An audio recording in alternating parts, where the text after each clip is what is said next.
The cedar box wasn't heavy. That was the first thing Marcus noticed. For something that had been locked for over 30 years, for something his mother had carried through 4 apartments and 2 cities and 1 marriage, it weighed almost nothing in his hands. He turned it over once, felt the small brass latch, and set it on the kitchen table. He had been putting this off for 8 months. Diane Chen had died on a Tuesday in October, quietly, in the same way she had done most things, without making a production of it. She had been sick for 2 years, had told Marcus about it at the 14-month mark, and had spent the remaining time making sure her affairs were in order, while simultaneously insisting that nobody treat her any differently. Marcus had honored that request imperfectly. He had called more. He had driven up from his apartment in Center City every other weekend. He had sat with her in the kitchen of this West Philadelphia apartment, watching old game shows, and not saying the things he meant to say, because she would have waved them off and changed the subject. Now she was gone, and the apartment was still hers in every way that mattered. Her reading glasses were folded on the windowsill. A half-finished crossword sat on the coffee table with her handwriting in the squares. The refrigerator still had her grocery list held up by a magnet from the Philadelphia Zoo, a magnet Marcus had bought her when he was 9 years old. He had been cleared to hand over the keys by the end of the month. He had been coming here in pieces, packing a box here, a bag there, never quite finishing. Tonight was supposed to be the bedroom closet. The cedar box was supposed to be another item for the donation pile. Then he noticed the lock. Not a combination lock, not anything complex. A small, old-fashioned keyhole lock, the kind that takes a flat brass key. The kind people used when they wanted something closed but weren't entirely sure they wanted it gone. Marcus looked around the room. He opened her jewelry box on the dresser. Under a string of costume pearls and a broken watch that had belonged to her own mother, there was a small brass key on a loop of red ribbon.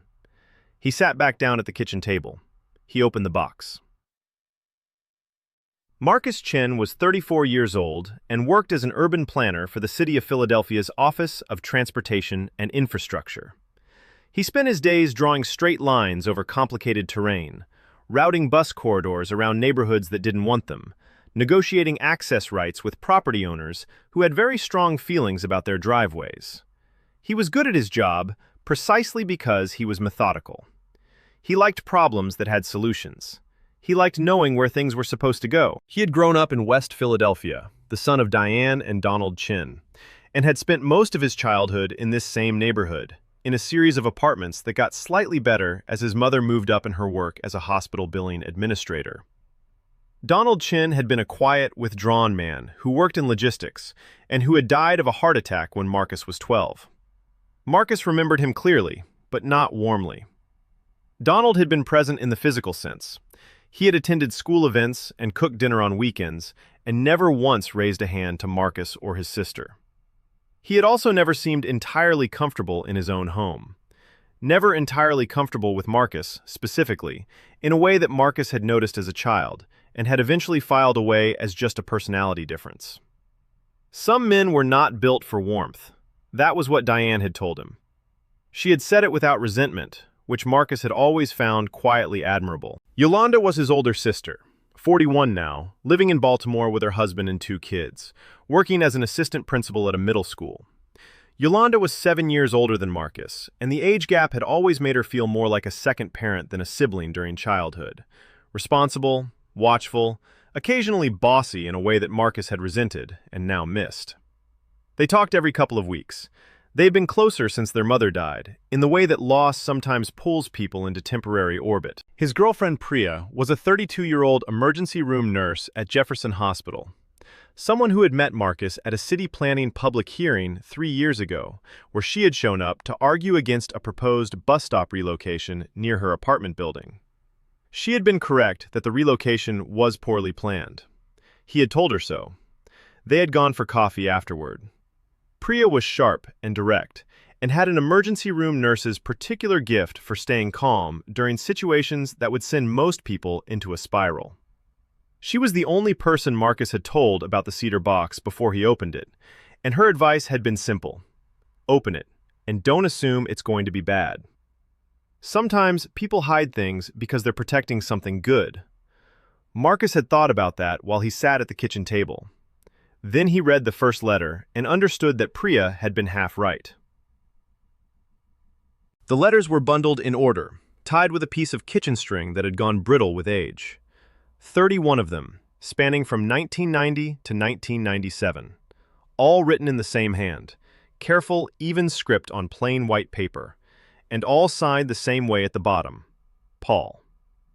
Marcus read 4 of them before he had to stop. The tone was immediately, unmistakably intimate. Not romantic in a lurid way, more devastating than that. The intimacy of 2 people who had been deeply known to each other and had then been separated, and who were still reaching through the gap. Paul wrote about missing Diane in a way that was careful and specific. He wrote about a neighborhood in Philadelphia he used to walk through on his way to work. He wrote about a song he heard that reminded him of a road trip they had taken to the New Jersey shore. He wrote about hoping she was happy. He wrote, in the 4th letter, dated March 1993, about hoping Marcus was growing well. Marcus set the letter down on the table. He was 3 years old in March 1993. Donald Chen was his father.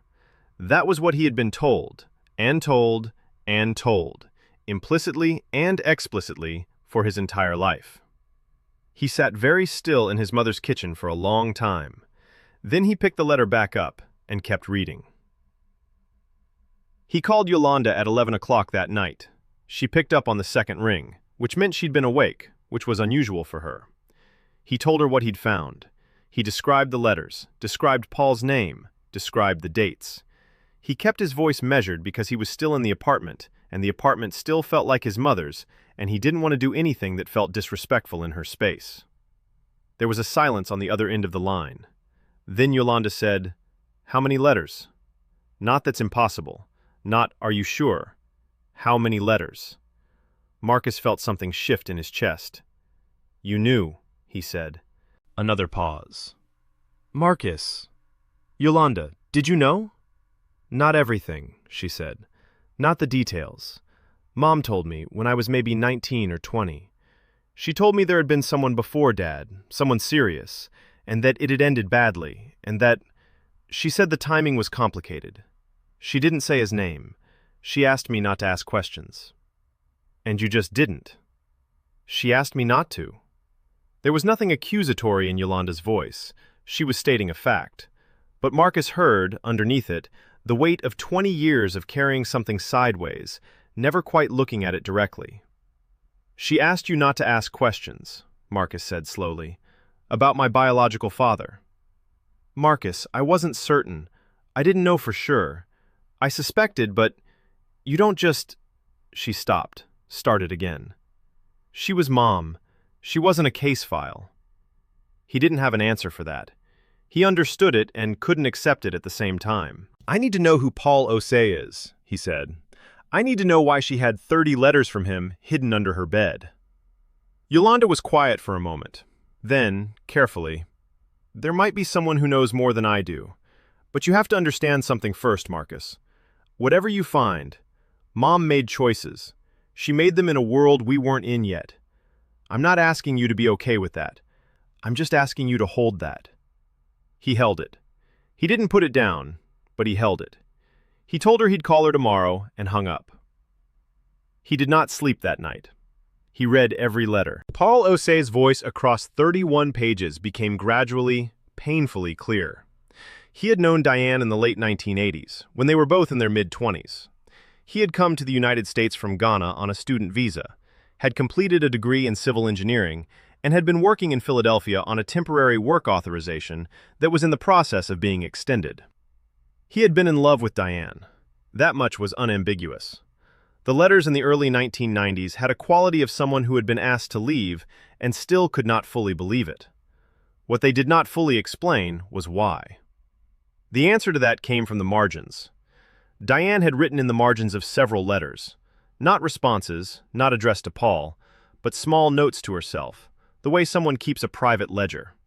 Short phrases, a date, a name. On the 5th letter, she had written in tiny script near the bottom margin, "Mama said if he stays, she'll cut me off completely. The baby needs stability, not a fight." The baby. Marcus was the baby. The shape of it assembled slowly, and then all at once.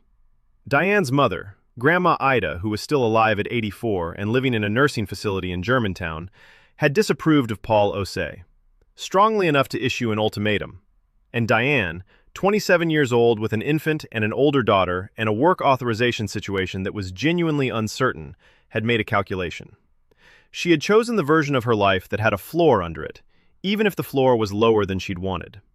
She had married Donald Chen 2 years later, a steady man from a family her mother approved of, a man who had agreed to raise another man's child and had done so with a thoroughness that looked, from the outside, indistinguishable from indifference. Marcus thought about his father, about Donald, about the distance that had always lived between them, and felt something complicated move through him. Not forgiveness, not anger, something that didn't have a clean name. The distance hadn't been coldness, or not only coldness. It had been the exact shape of a secret that a man had agreed to carry for the rest of his life. He didn't know if that made it better or worse. He suspected both. 2 days later, Priya came over to his apartment after her shift ended at midnight. She found him at the kitchen table with the letters organized into 3 piles and a legal pad full of notes. She sat across from him, still in her scrubs, and listened to all of it without interrupting. When he finished, she was quiet for a moment. Then she said, "Marcus, the neighbor." He looked up. "The one who keeps watching from the window. Gerald. He was there when you went yesterday, right? He was at the window when you were loading boxes."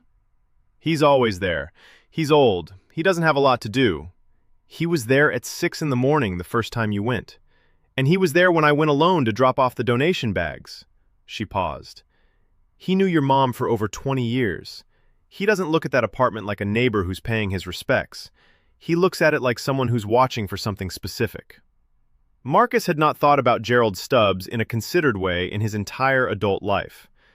Gerald had simply been a feature of his mother's building, a retired man, pleasant, who had lived in the apartment directly across the hall from Diane for as long as Marcus could remember. He had been at the funeral. He had brought food to the apartment the week after, a container of stew that Marcus had eaten without registering who made it. He was 71 years old, a retired postal worker. He had a small apartment stuffed with plants and a large cat named something Marcus couldn't remember. He had always known Marcus's name and usually remembered to ask how work was going. Marcus had thought of him as a background person.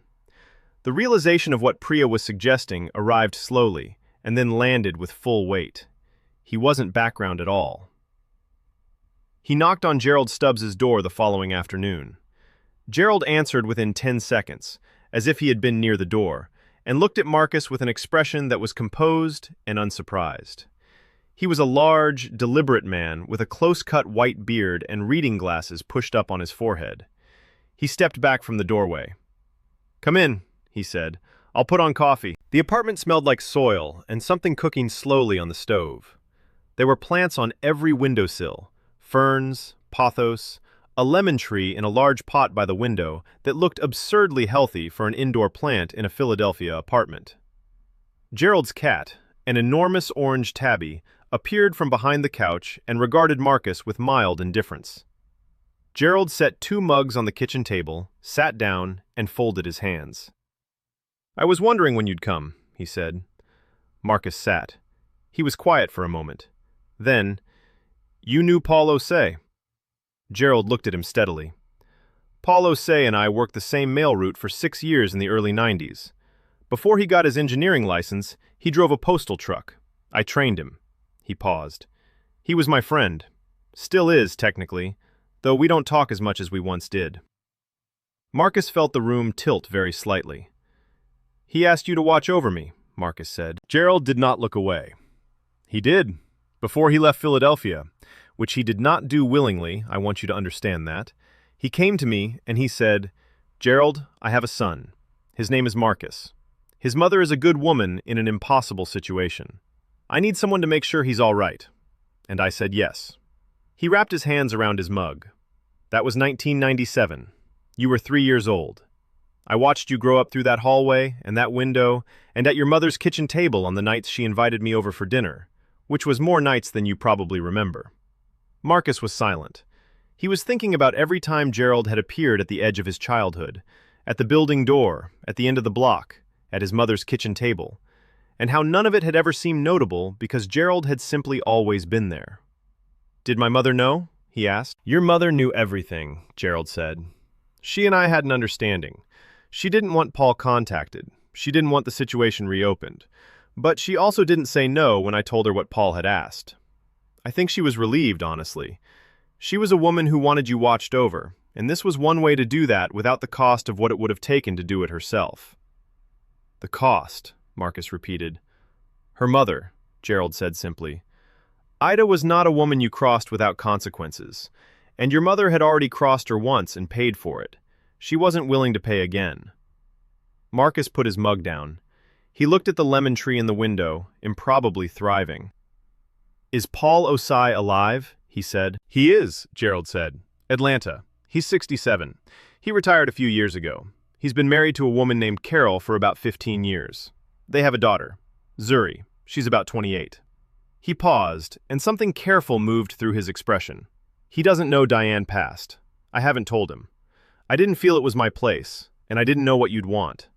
Marcus was quiet for a long time. He had come into this room wanting answers. He had them now. They were complete and real, and they sat on the table between him and this old man who had kept a 30-year promise to a man who had left and a woman who had stayed. And somewhere in Atlanta, a 67-year-old man named Paul Osei had a daughter named Zuri who did not know she had a half-brother in Philadelphia, who had no idea that a bundle of letters in a cedar box had just unspooled the story her father had carried quietly for 30 years. Marcus thought about what Yolanda had said. Hold it. He thought about Priya's face at midnight across his kitchen table. He thought about his mother's handwriting in the margins of letters she had kept instead of burning. He was not ready to make a decision. But he also understood, sitting in Gerald Stubbs's plant-filled apartment with a mug of coffee going cold in front of him, that the decision was already made. It had been made the moment he found the key on the red ribbon. Maybe before that. He stood up. Gerald stood with him. "Thank you," Marcus said. He meant it in a way that was more complicated than gratitude, but gratitude was the part he could say out loud. Gerald nodded. "Your mother was a remarkable woman," he said. "She made hard choices in a hard time with the tools she had.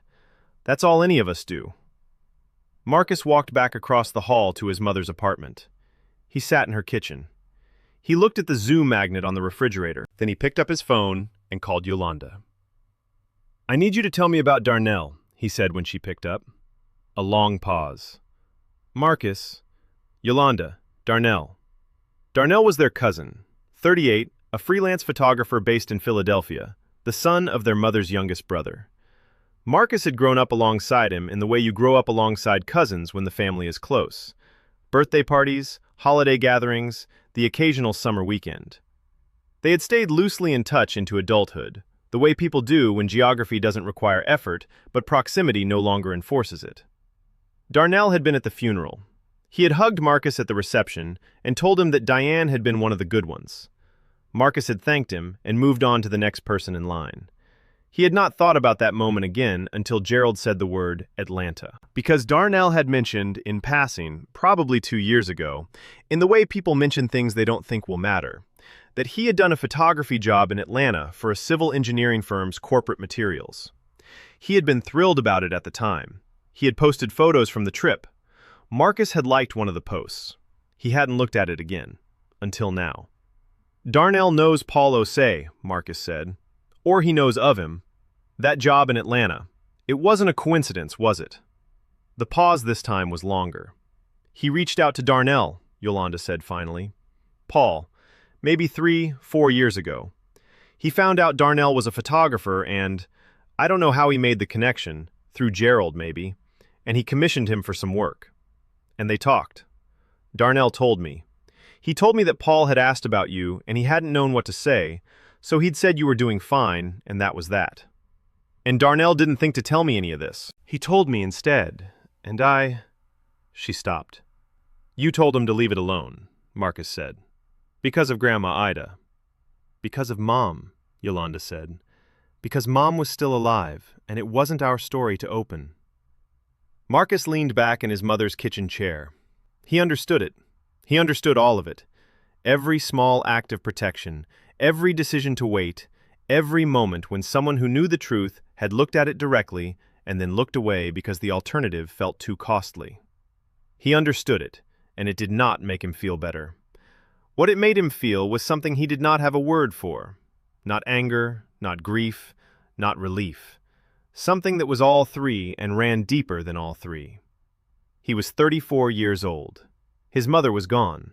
His biological father was alive in Atlanta and did not yet know that the woman he had loved in his 20s had died in October.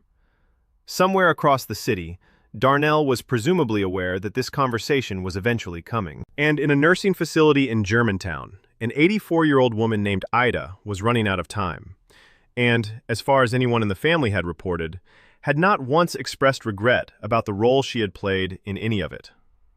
That last part was the thing Marcus kept returning to. Not because he wanted to confront Ida. She was old and unwell, and he was not sure what confrontation would accomplish. But because he kept thinking about his mother, 27 years old, sitting across from her own mother and being told in plain terms what her life would cost if she chose the man she loved. And choosing, instead, to give her children a floor. Diane Chen had made a hard choice. She had lived with it for the rest of her life, quietly, without complaint, with a cedar box under her bed. Marcus thought she deserved, at minimum, for him to finish the story she hadn't been able to finish herself. "I'm going to contact Paul," he said. Yolanda didn't respond immediately. Then, "Okay, not to make demands, not to... I don't know what it's going to be. But he deserves to know about Mom. And I think I need to know him, even if only a little."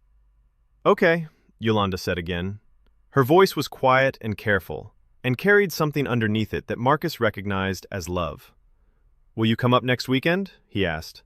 "Help me finish clearing out the apartment?" "Yeah," she said. "I'll come up." He hung up and sat in the kitchen for a while. The evening light came through the window and fell across the table and the crossword and the zoo magnet and all the small material evidence of a life well lived and honestly complicated. He picked up the cedar box, still sitting at the edge of the table where he'd left it. He ran his thumb along the latch.